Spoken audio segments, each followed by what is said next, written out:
오늘은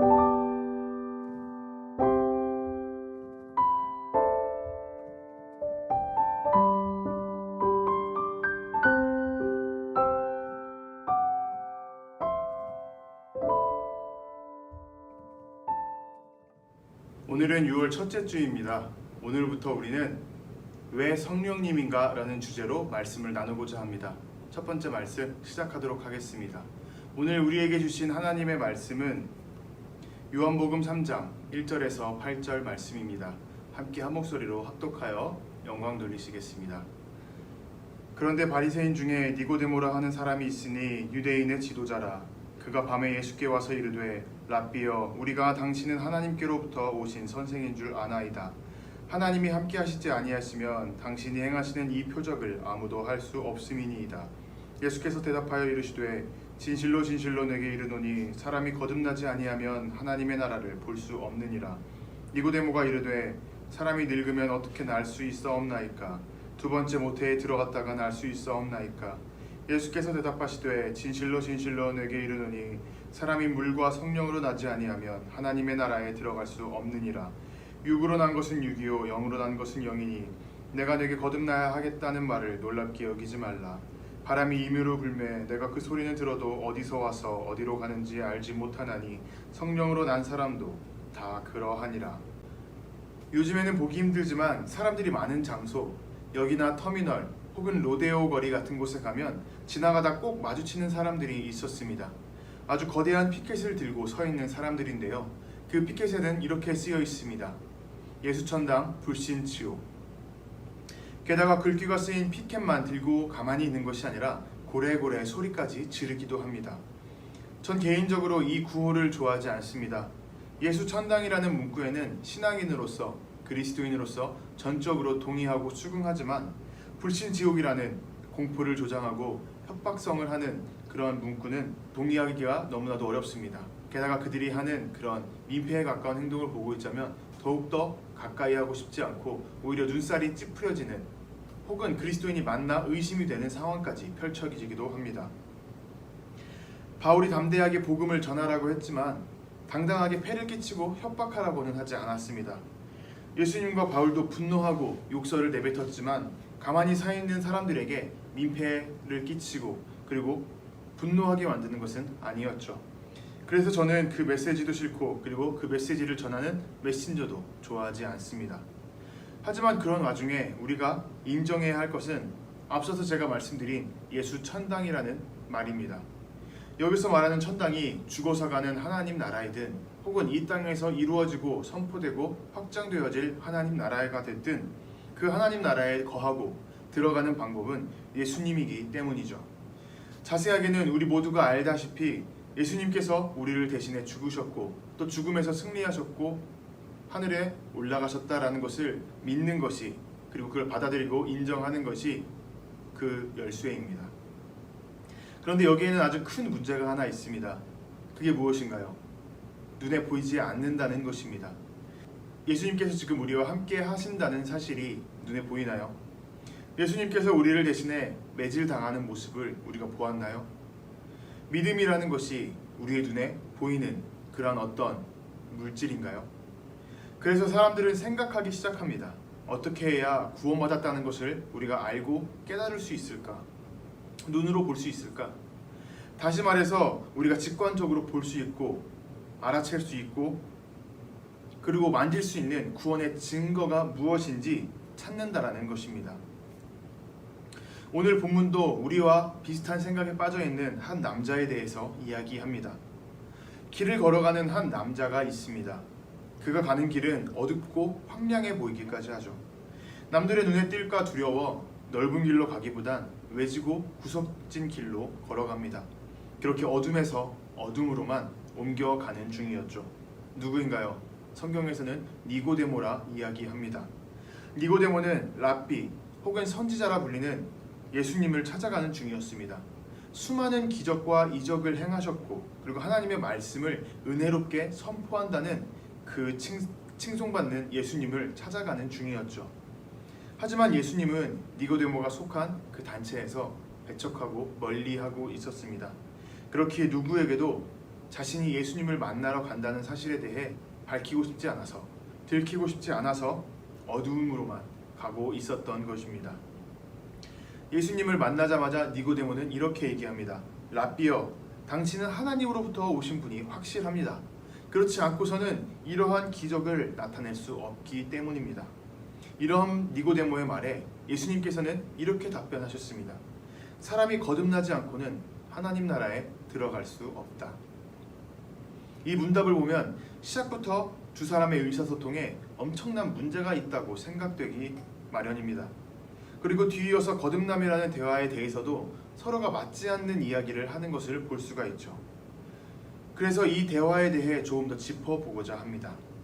혹시 이 대화의 흐름에 있어서 도대체 뭐가 문제야? 잘못된 게 있나? 라고 생각하시는 분이 계실지 몰라서 쉽게 설명해 드리고자 합니다. 여러분이 주일날 교회에 와서 예배를 드렸습니다. 그런데 강단에서 선포하는 그 목사님의 말씀이 너무나도 은혜가 됐고 도전이 됐고 다짐할 수 있는 계기가 되었습니다. 그래서 목사님께 나아가 이렇게 얘기합니다. 목사님, 정말 오늘 설교 은혜되었습니다. 제가 세상 속에서 그리스도인으로 살 수 있게 결단하는 계기가 되었습니다. 그때 목사님께서는 뭐라고 대답하실까요? 아마 우리들은 대부분 감사합니다, 결단하며 주님의 뜻대로 살아가는 인생 되십시오 라는 식의 목사님의 답변을 생각하지 않을까요? 그런데 목사님께서는 이렇게 대답하신 겁니다. 미국은 아주 멀리 있고 걸어서는 결코 갈 수 없습니다. 예수님과 니고데모의 대화는 이러한 대화의 흐름과 차이가 없다고 느껴지는 것입니다. 하지만 우리가 2000년 전 유대인이라면 2000년 그 이전에 혹은 유대 문화 속에서 살아온 그러한 사람들이라면 이 대화가 결코 이상하게 느껴지지 않을 것입니다. 니고데모는 예수님께 랍비라고 얘기합니다. 랍비는 유대교의 성직자를 뜻하는 것이 아니라 쉽게 얘기해서 율법 선생 혹은 지도자를 얘기한다고 보시면 됩니다. 하지만 랍비라는 칭호를 받기는 너무나도 어려운 일입니다. 당대 젊은이들이 가진 꿈의 직업, 가장 이루고자 하는, 가장 갖고 싶어하는 직업이 바로 랍비라는 것이었습니다. 하지만 꿈의 직업이라 얘기할 정도로 랍비가 될 수 있는 사람은 아주 극소수에 달하는 정말 희귀한 직업이었습니다. 랍비가 되기 위해서는 이미 랍비라고 불리는 스승에게 배움을 받아야 합니다. 그리고 그런 율법학자들에게 직접 배우고 그러한 모임에서, 그러한 공동체에서 활동하고 능력을 인정받아야만 했습니다. 그리고 그렇게 인정받으며 나이 대략 40세 정도가 되어야만 랍비라는 칭호를 받을 수 있게 되는 것입니다. 예수님께서 공생애를 시작하신 나이가 30입니다. 만일 스승이 있었다 할지라도 랍비라 칭함받기에는 너무나도 어린 나이였죠. 하지만 그럼에도 불구하고 니고데모는 예수님을 향하여 랍비여, 선생님이여 라고 이야기합니다. 왜 그런가요? 예수님께서 전하시는 그 하나님의 말씀이 너무나도 은혜롭고 놀라웠기 때문입니다. 또한 공생애 중에 수많은 히브리 백성들은 예수님을 또 마찬가지로 랍비라고 칭합니다. 니고데모와 같은 이유로서 유대인의 문화와 관련되어 있습니다. 구약시대에는 그 시대를 대표하는 선지자들이 몇 명씩 있습니다. 그렇게 대표하는 사람 외에도 성경 속에는 수많은 선지자들이 있었다고 기록하고 있죠. 그런데 그런 사람들 중에 진짜가 있고 가짜가 있었을 것입니다. 그 중에서 진짜를 가려내는 방법은 무엇이었을까요? 어떠한 일련의 조건들이 있었고 그리고 그것들에 합한다면 진짜 선지자다라고 이야기했다 합니다. 신비적인 경험, 예언적인 선포 혹은 가르침 등이 있어야만 정말 진짜 참된 하나님의 선지자다라고 얘기했다고 합니다. 예수님께서는 공생의 기간 동안 수많은 기적과 이적을 행하셨습니다. 그리고 놀랍다, 은혜롭다 여겨지는 하나님의 말씀을 널리 선포하셨습니다. 그렇기 때문에 선지자라고 인정받는 그러한 사람들의 조건을 만족할 수 있었고 사람들에게 랍비라 불렸던 것이죠. 정리하자면 니고데모와 히브리 백성들은 인간적인 조건들의 점수 합산을 통해서 예수님을 판단했던 것입니다. 그리고 그러한 인간적인 조건들을 자신에게 가르쳐서 우리도 그 조건들을 이루며 따르며 하나님 나라에 들어갈 수 있게 해달라고 길을 인도해달라고 가르쳐달라고 요청했던 것이죠. 결국 니고데모와 예수님의 대화를 쉽게 풀이하자면 이렇게 되는 것입니다. 니고데모는 예수님께 이렇게 얘기하는 것이죠. 당신은 랍비며 선지자이십니다. 그러니 나에게 하나님 나라에 들어갈 수 있는 그러한 이성적이고 합리적인 방법을 가르쳐 주십시오. 이에 예수님께서는 이렇게 답변하신 거죠. 거듭남이라는 하나님의 방법을 통해서만 하나님 나라에 들어갈 수 있는 것이다. 문제는 앞서 이야기했던 인식의 차이, 그러한 것들 때문에 하나님의 방법인 거듭남에 대해서 니고데모와 예수님은 서로 다른 얘기를 또 뒤이어서 했던 것이죠. 니고데모는 이렇게 얘기합니다. 어떻게 사람이 늙어서 어머니의 뱃속에, 어머니의 태중에 다시 들어갈 수가 있겠습니까? 예수님께서 답하셨습니다. 물과 성령으로 나지 않고는 하나님의 나라에 거듭남을 이룰 수가 없다. 예수님께서는 니고데모에게 거듭남에 대해서 그 한 가지 사실에 대해서 이야기해 주셨습니다. 거듭남이라는 것은 헬라어로 아노텐이라고 쓰입니다. 이것은 부사이고 세 가지 뜻을 가지고 있습니다. 첫째로 위로부터라는 뜻을 갖고 있습니다. 신앙이라는 것은 위의 일들을 생각해야 되는 것이고 위를 향해서, 하늘을 향해서 걸어가는 것입니다. 위로부터 나야만 우리는 위로 나아갈 수 있고 위를 보아야만 우리는 위를 향해 걸어갈 수 있는 것입니다. 그리고 둘째로 처음부터라는 뜻입니다. 처음부터 시작하라는 뜻이죠. 신앙은 중간에서 어중간하게 있거나 혹은 중간부터 시작해야 되는 것이 아닙니다. 첫 출발선상 철저한 자기 부정이 있어야만 우리는 제대로 된 신앙을 시작할 수가 있습니다. 나 자신은 아무것도 아니다.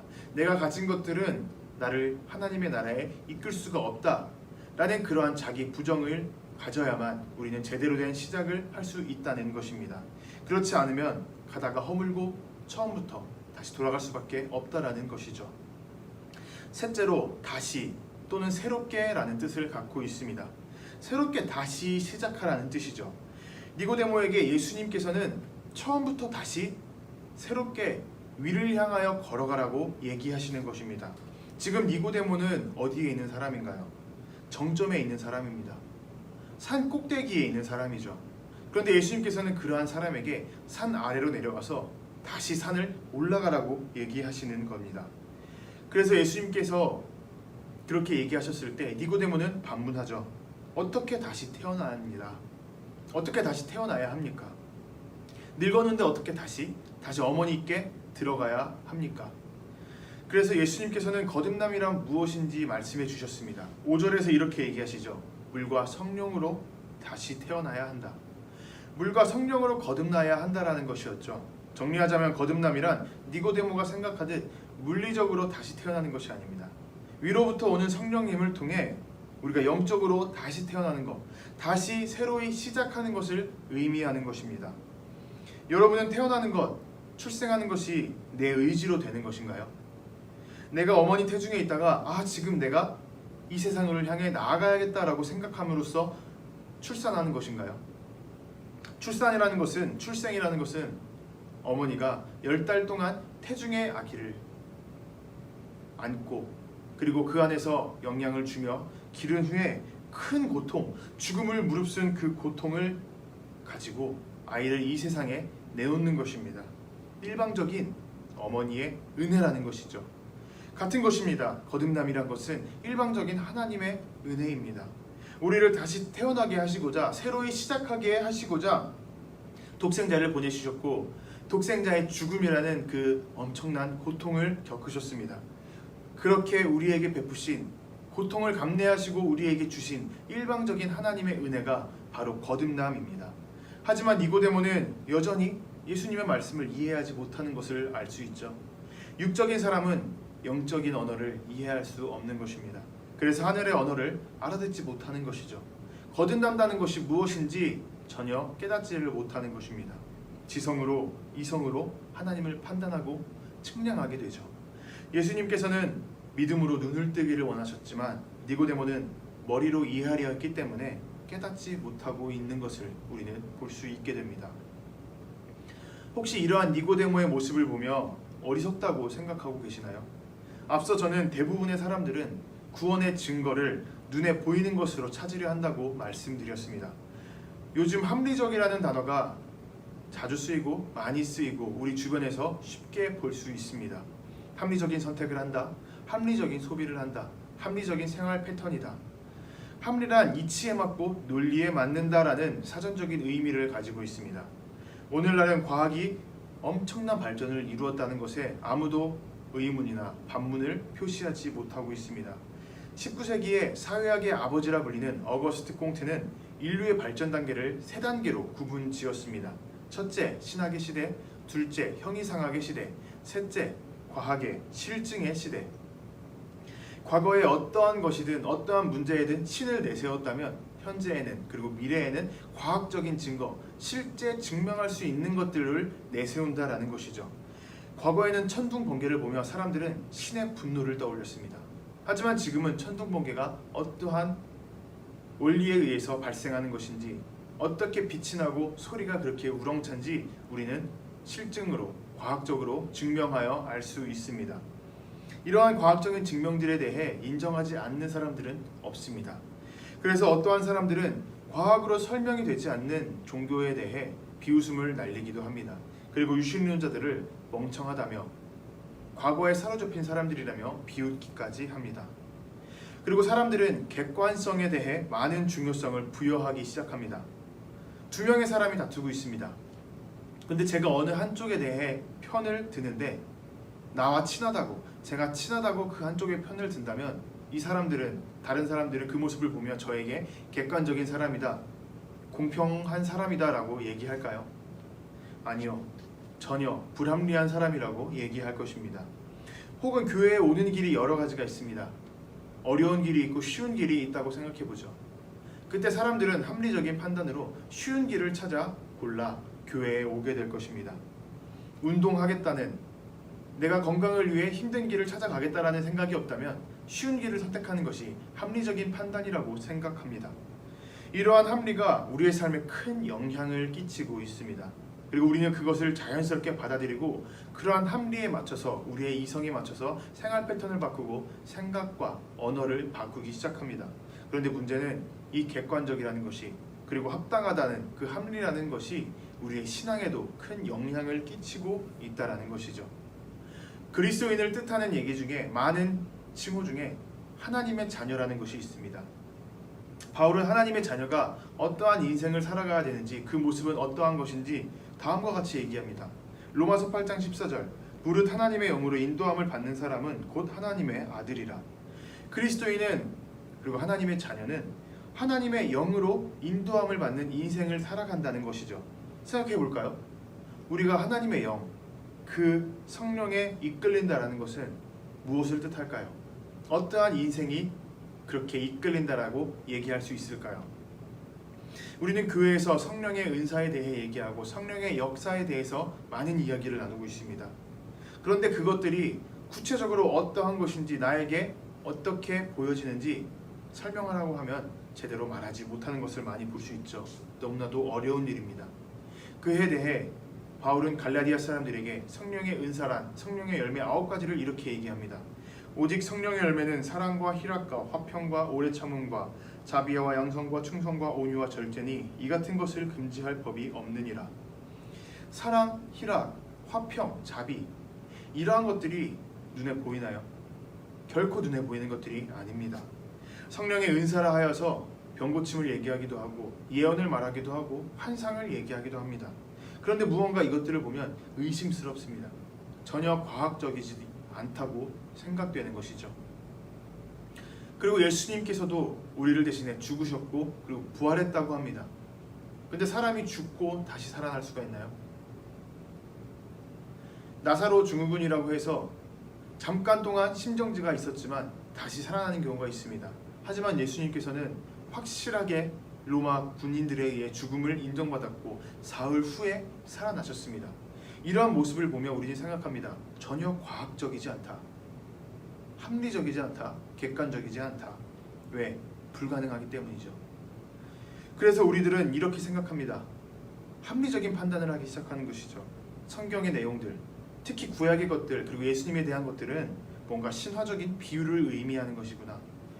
그래서 구원받았다라는 것은 뭔가 단순한 믿음으로 끝나는 것이 아니라 내가 무슨 선한 행동을 해야 되고 눈에 보이는 착한 일을 해야 되는 것이구나 라고 생각한다는 것입니다. 그렇게 믿음이 사라지고 다른 무언가 어떠한 나머지들만 남게 되어 우리를 사로잡게 되는 것이죠. 니고데모가 그러하였듯이 가슴이 아니라 머리가 이해하려고 만들기 시작한다는 것입니다. 앞서 거듭남은 일방적인 하나님의 은혜다라고 말씀드렸습니다. 성경 속에는 그러한 일방적인 은혜가 너무나도 많이 있습니다. 출애굽 사건을 다들 아실 것입니다. 하나님께서 약속하신 가나안 땅은 젖과 꿀이 흐르는 땅이라고 얘기하죠. 하지만 이 젖과 꿀이 흐른다는 것은 이집트와는 상황이 너무나도 다릅니다. 당시 이집트는 나일강을 중심으로 농사를 지었습니다. 매년 나일강은 범람했죠. 그럼으로써 비옥한 땅이 언제나 약속되어 있었습니다.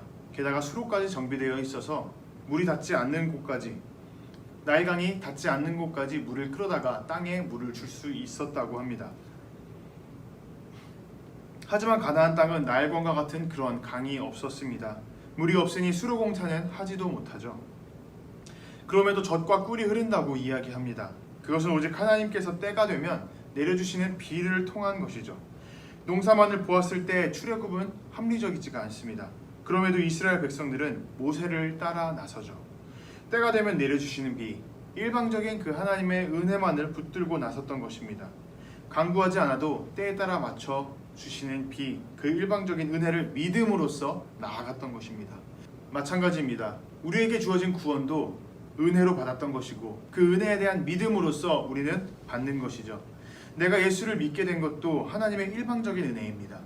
하나님의 일방적인 결정인 것이죠. 우리에게 무슨 자격이나 자랑할 만한 것이 있어서 어떠한 조건이 있어서 그 은혜를 받는 것이 아닙니다. 합리적으로 따졌을 때 하나님이 은혜를 주셨으니 값을 치를 만한 무언가를 가진 것이 아니죠. 무언가를 드려야만 하는 것이 아닙니다. 합리가 잘못되었다는 것은 아닙니다. 죽을 때까지 세상과 등지고 혼자 기도하며 살아가는 것이 정말 좋은 믿음 생활이라고는 볼 수 없기 때문이죠. 그리고 이성이라는 건 역시 하나님께서 우리에게 주신 하나님을 만날 수 있는 방법 중에 한 가지라고 이야기합니다. 다만 합리라는 단어 속에서 그 사랑과 은혜를 놓쳐서는 안 된다는 것을 저는 말씀드리고 그리고 강조하고 싶은 것입니다. 2012년 뉴스위크가 선정한 미국에서 가장 영향력 있는 랍비로 선정된 데이비드 울프는 이렇게 얘기했습니다. 만물의 이치를 통달하는 것은 의무사항이 아니고 심지어 가능하지도 않다. 신비를 있는 그대로 받아들이는 것은 체념이 아니라 겸손이다. 우리의 이성으로는 합리라고 생각되는 그 판단으로는 구원과 믿음에 대해서 결코 알 수 없다라는 것입니다. 우리는 우리에게 항상 질문해야 합니다. 하나님이 주신 은혜란 어떤 것인가? 은혜를 따라 사는 것은 어떠한 것인가? 거듭남이란 무엇인가? 그 거듭남 인생은 어떠한 모습인가? 내 모습이 내 인생이 거듭났는지 거듭났지 않았는지 의문이 들 때, 그리고 질문할 때마다 성령님께서는 우리 옆에 서서 우리에게 정답을 알려주시기 위해 노력하고 우리에게 도움을 주실 것입니다. 그것이 하나님의 은혜요, 거듭남이요, 그리고 그 모든 것을 위한 성령님인 것이죠. 합리를 진리로 바꿔주시는 분, 그분이 바로 성령님입니다. 우리가 인생 속에서 살아가며 그 성령님을 받아들이고 일방적으로 주어진 그 성령님을 우리가 인정하고 나아가는, 그러함으로써 거듭나 이 세상 속에서 매 순간 새롭게 나아가는 저와 여러분이 되기를 주님의 이름으로 도전하고 부탁드립니다. 두 가지 기도 제목 놓고 기도하도록 하겠습니다. 합리라는 이름으로 은혜를 왜곡하지 않는지 항상 되돌아보는 여디디아가 되게 하소서.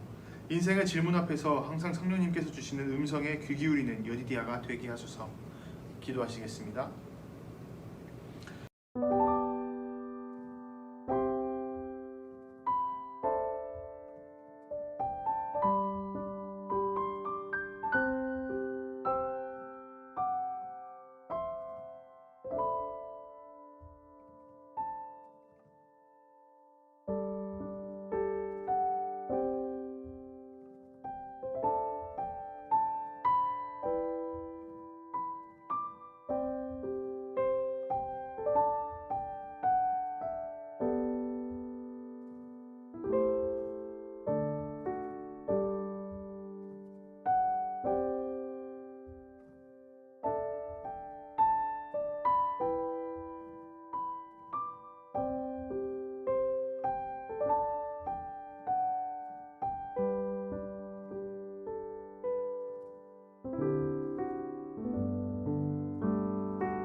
주님 감사합니다. 이 시간 저희가 주님께 나아갑니다. 주님께 결단하고 다짐하며 이 세상을 살아가기로 주님께 고백하며 나아갑니다.